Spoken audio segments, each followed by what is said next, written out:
Black Sea rose in giant swells beneath our feet, the seemingly infinite mass of sludgy, ice-cold water rolling and churning for as far as the eye could see. The dark abyss, glinting a dull gray in the moonlight and meeting with the black horizon at some unseen point.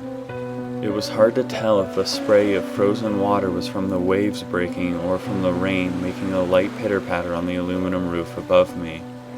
Either way, everything was wet and salty. I hardly even remembered what it was like to be dry. My bright orange rubber work suit was glossy and shimmering with water as the cool night air was filled with the spray of the ocean. The oil rig was barely lit by a few sparse floodlights, their yellow glow feebly combating the oppressive darkness and driving rain. The hiss of the ocean and the slosh of stagnant water as I walked was all I could hear. I looked up, squinting my eyes at the rain.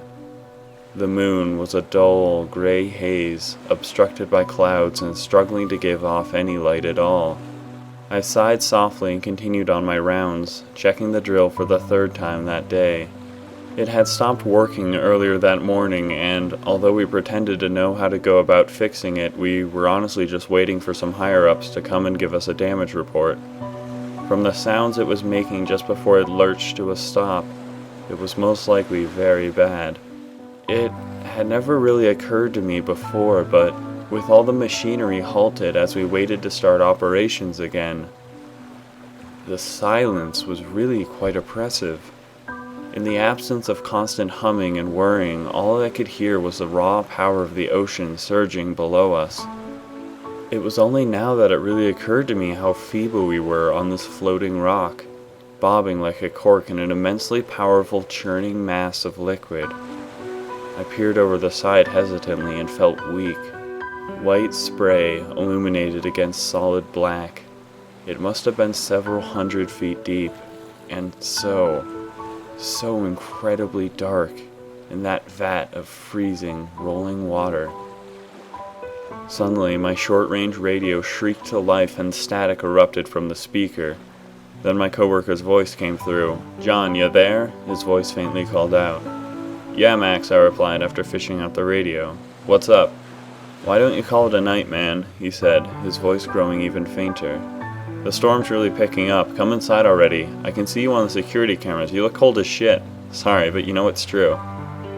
"Roger that," I said in return. "Just gotta check one last thing so I can tell him we tried our best." "All right," Max's voice faintly crackled. "Don't leave me alone on this thing. Don't need you slipping and cracking your noggin open." He was right. We were severely understaffed. With the drill broken, the rest of the crew had been ferried back to the mainland to avoid paying too many workers to just stand around like me and Max. The mainland was about an hour away by boat, and the isolation was clearly starting to get to him. Gotcha, I replied. "Keep those doors shut. I'm gonna want to get dry fast once I'm inside, got it?" "I know. Sure thing, buddy," his voice faintly replied, his words growing weaker and weaker until the radio suddenly cut out and static played for a few seconds, his voice completely obstructed by interference. Then it went dead. It was strange. Foul weather had never had any effect on the signal strength before. In fact, the radios were more or less designed for such conditions. It was as if the interference was coming from something else. I put the useless radio back in my belt and began climbing the ladder up to the top of the drill. I had put this part off till last and was now severely regretting it. Even with my grooved rubber boots, the metal rungs of the ladder were slick as all hell and I nearly lost my footing more than once on my way up. The higher I climbed, the more the wind seemed to pick up, and soon my eyes were squeezed shut as I couldn't see through all the water whipping around me. As I nearly reached the top, my radio screeched again, nothing but static blaring out of its speaker. I was so startled that I nearly lost my grip and cursed as I went to fish it out of my pocket. As I undid the latch around my belt, a gust of wind shook the entirety of the ladder, and as my feet squeaked and slid from the rungs, I scrambled and lunged forwards, wrapping my arms around the ladder. The radio dislodged from my waist and began to fall, twisting and tumbling in the frigid gusts of wind, disappearing into the haze below me as I watched helpless. Eventually, I could just faintly make out the sound of it smacking against the platform below me. I cursed again and hurried to finish my work. I stopped, however, when I heard the whirring of a motor.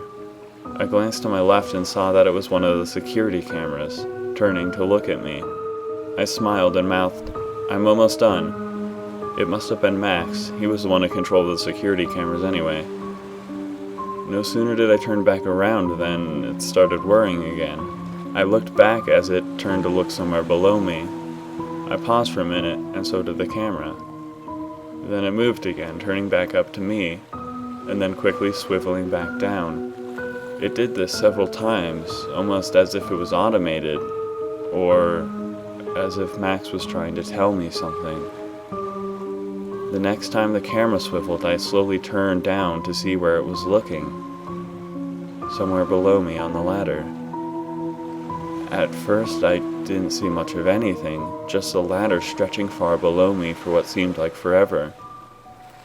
But then I saw, or thought I saw, a pair of hands gripping the side of the ladder, 30 or so rungs below me. The realization startled me, and I shouted against the howling wind, "Hello?" Whoever was on the ladder with me didn't seem to hear me, or not at first.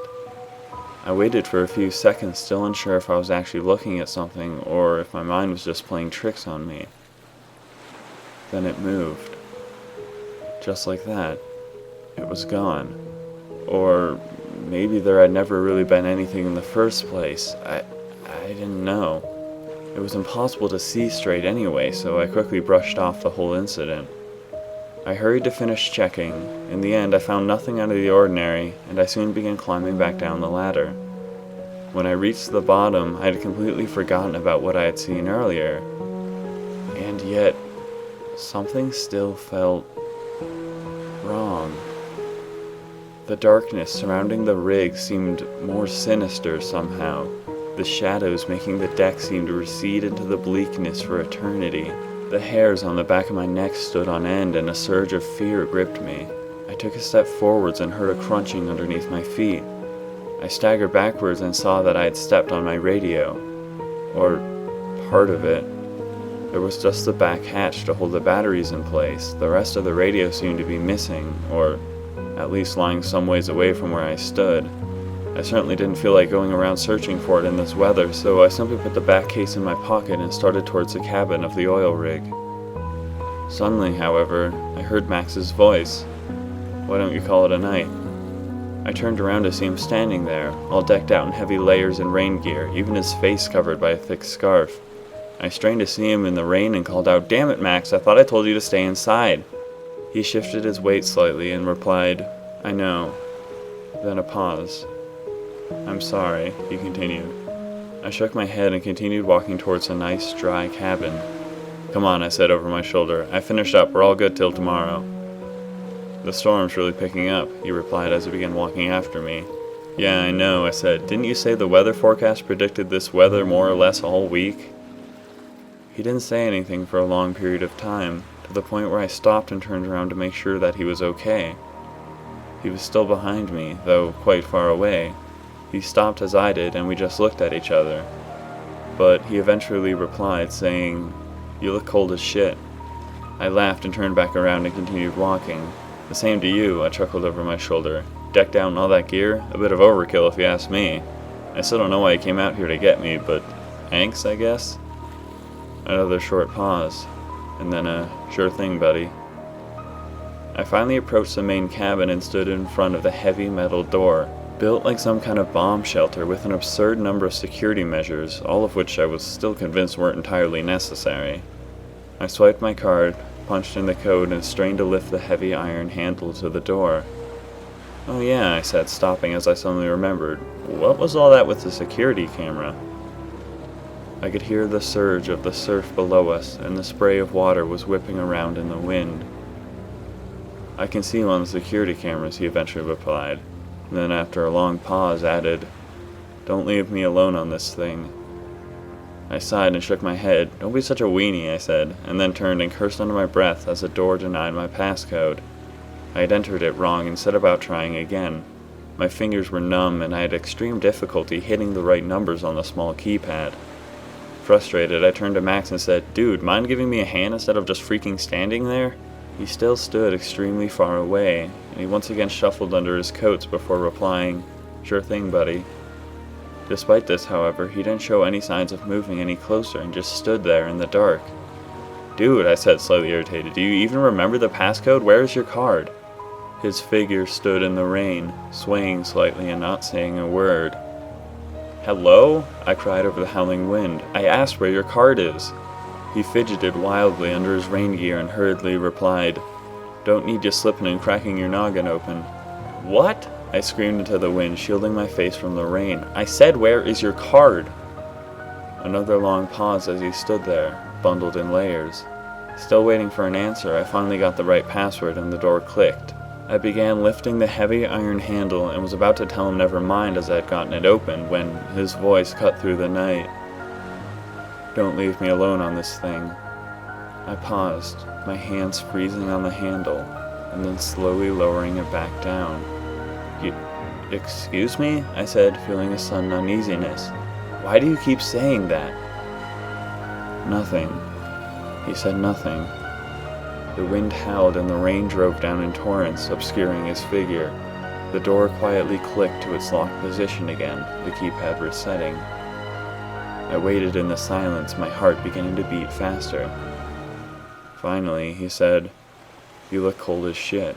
"Stop it," I snapped. "What the hell is wrong with you? We're not going inside until you stop acting so damn weird. Get the hell over here. Why in God's name are you sulking over there?" He didn't move except to shuffle slightly.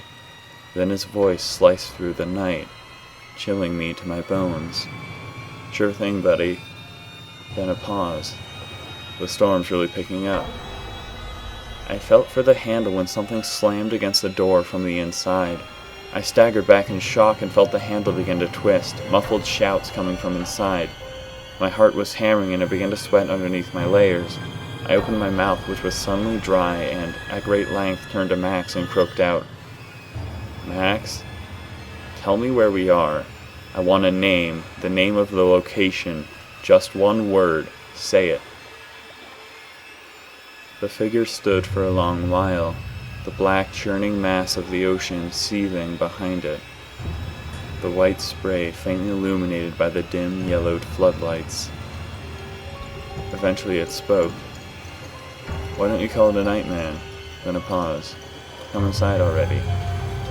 The bangs on the door grew louder and I turned to press my weight against it, and suddenly I could hear the squeak of running boots behind me.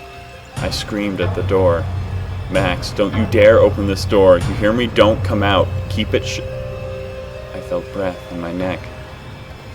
I whirled around to see it standing, inches from me.